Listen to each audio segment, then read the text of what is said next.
এইখানটায় দেখুন কি সুন্দর থানকুনি পাতা হয়েছে, আর এইগুলো আমি তুলে নিয়েছি দেখুন। আর এই যে ছোট ছোট যে কি বেরিয়েছে এই গাছগুলো আমি ঠিক বুঝতে পারছি না। এইগুলো তুলে নিলাম। সকালে খালি পেটে এই থানকুনি পাতা খাওয়া কিন্তু অনেকটাই ভালো। আর ভাবছি আর কটা তুলবো।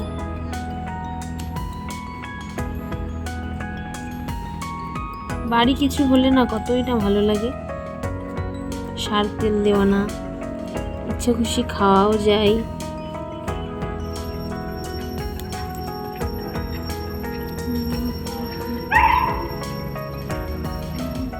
আজকে হচ্ছে ওই মশলা ধোসা, ওটা আর আপনাদেরকে কিছু আর দেখাইনি। তো রান্নাবান্না বসে দিয়েছি, এখন বেজে গিয়েছে 12টা 6।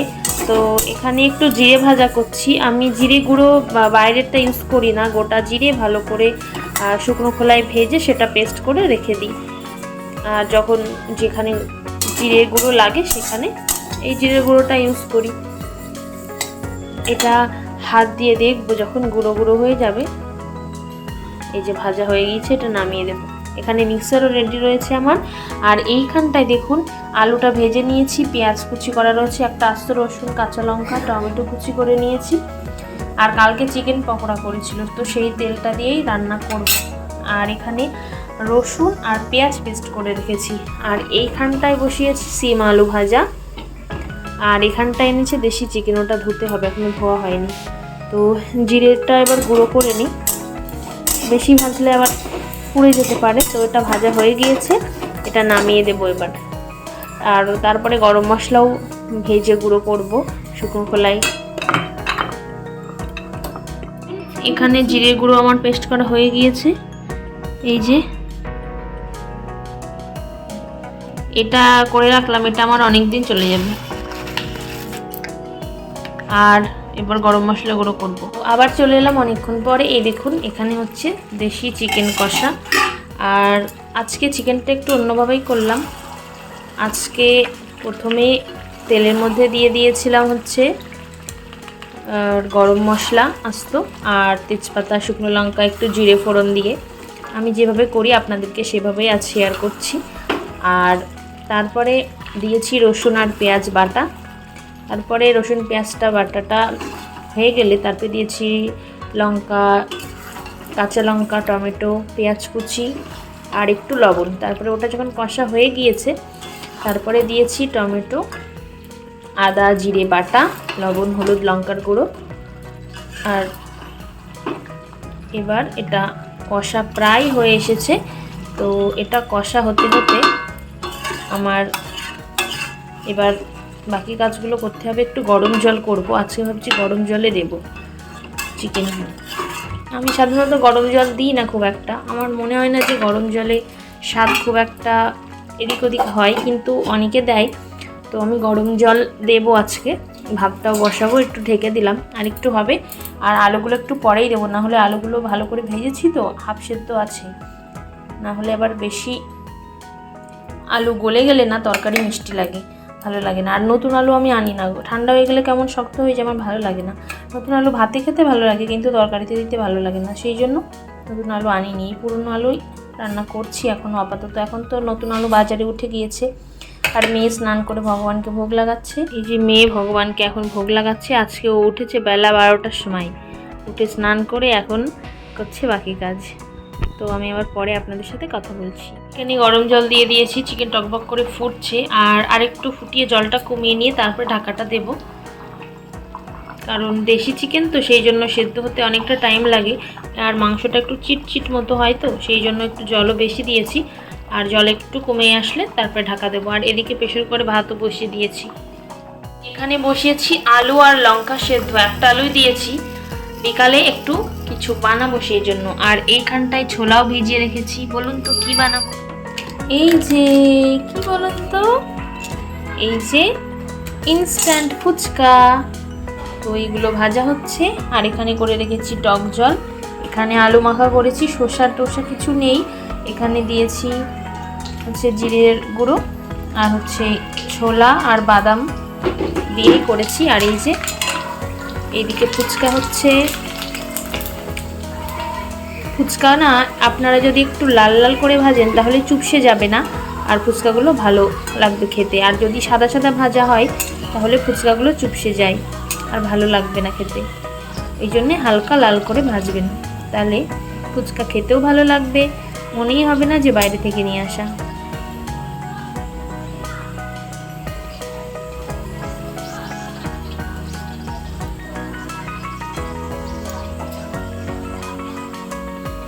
হয়ে গেল আমার ফুচকা পাঁপড়।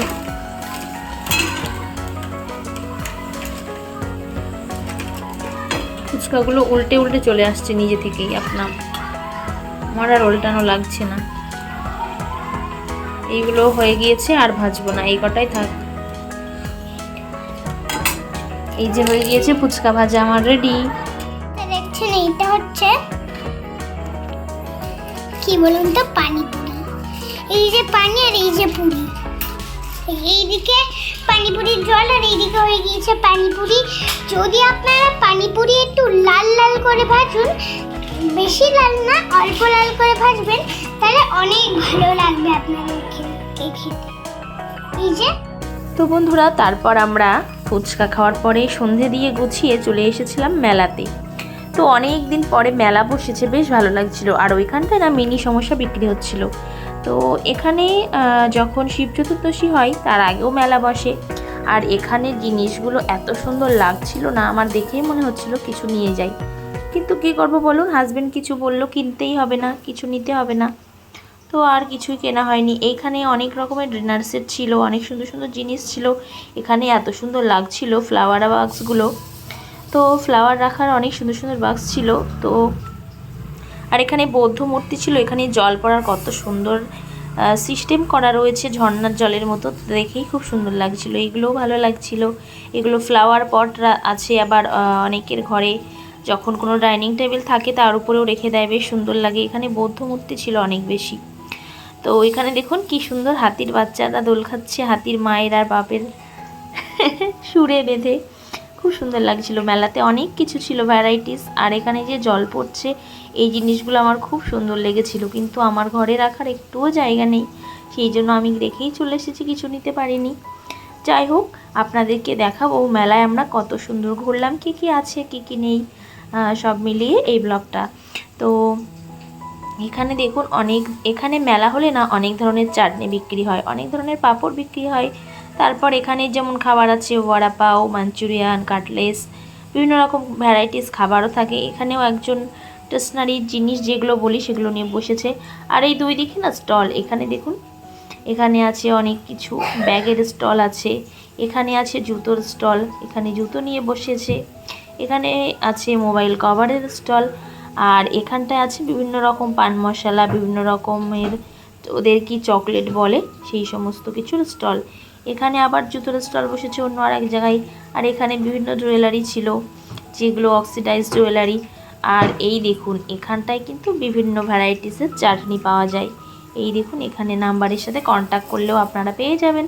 আর এখানে আছে মালাই কুলফি, তো একটা কুলফি খেয়েছিলাম, হালকা হালকা বেশ ঠান্ডা পড়েছে, অতটাও আর কি গরম নেই, কিন্তু খুব বেশি যে জাঁকিয়ে ঠান্ডা তেমনটা নয়, হালকা ফুলকা ঠান্ডা সবারই। দেখুন কেউ কিন্তু সোয়েটার পরে আসেনি মেলাতে। আর এখানে ডাম্পলিং ছিল, তো বাচ্চাদের অনেক কিছু ছিল। তো মেয়ে বলছে চলো আমরা যাই। আর এখানে আমি আর মেয়ে যাচ্ছিলাম, ওকে সোয়েটার পরে এনেছিলাম কারণ ওর একটু ঠান্ডা ঠান্ডা লেগেছিল, যদি বেশি হয়ে যায় তো সামনে আবার এক্সাম আছে সেই জন্য। আর একটা কথা বলি, এই ভিডিওটা কিন্তু আমার 2025 সালের, তো ভিডিওটা অনেকটা দিন হয়ে গেল, ভয়েস ওভার দেওয়া হচ্ছিল না বলে ছাড়তে পারছিলাম না। তো যাই হোক, মেয়েকে বসিয়ে দিয়েছি, বছরের কিছু দিন কেমনভাবে কাটালাম আজকে আপনাদের তুলে ধরছি। তো মেয়ে খুবই মজা করছিল, ও গাড়িতে চড়ে, বাচ্চাদের যেটা হয় মেলায় গিয়ে গাড়ি চড়তে পারলে খুবই মজা, তো সেই মজা উপভোগ করছিল। বিভিন্ন রকমের গাড়ি ছিল এখানে, তো বলছে আর ঘুরবে না, একটুখানি ঘুরেছে হয়ে গিয়েছে ব্যাস। আর সাইডে রয়েছে অনেক রকম খেলা, তো এখানে ছিল আবার হচ্ছে বিভিন্ন রকমের নাগরদোলনা ছিল। তো একবার না আমি নৌকা টাইপের নাগরদোলনা, যেটা ওই দূরে দেখা যাচ্ছে, ওঠায় উঠেছিলাম, উঠে তো আমার অবস্থা ভীষণ খারাপ হয়ে গিয়েছিল, মানে যারা নার্ভ সমস্যা আছে বা যারা একটু দুর্বল তারা ওটাতে না ওঠাই ভালো, কারণ প্রচণ্ড পরিমাণে উঁচুতে নিয়ে যায়, খুব কষ্ট হয়ে যায়, মনে হয় যে হার্ট অ্যাটাক চলে আসবে। আমার তো এমনটাই হচ্ছিল।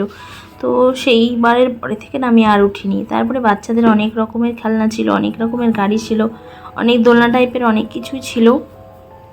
তো মেয়ে বললো যে টয় ট্রেনে উঠবে, তো সেই জন্য ওকে আবার টয় ট্রেনে চড়ানো হলো। এই দেখুন এখানে মোটু পাতলু রয়েছে, তো এই যে চুটকি রয়েছে, এবার ওকে ওঠানো হবে। এই যে আমি উঠিয়ে দিচ্ছিলাম, আর ও বলছিল আমাকে উঠতে, তো এটা বাচ্চাদের আমাকে উঠলে কি হয়, আমি একবার উঠেছিলাম, ভালো লাগে। তো যাই হোক আমি উঠিনি আর, তো ও একাই চড়ছিল, ওকে একাই চড়ানো হলো। আর অনেক বাচ্চারা ছিল, তারাও ঘুরছিল।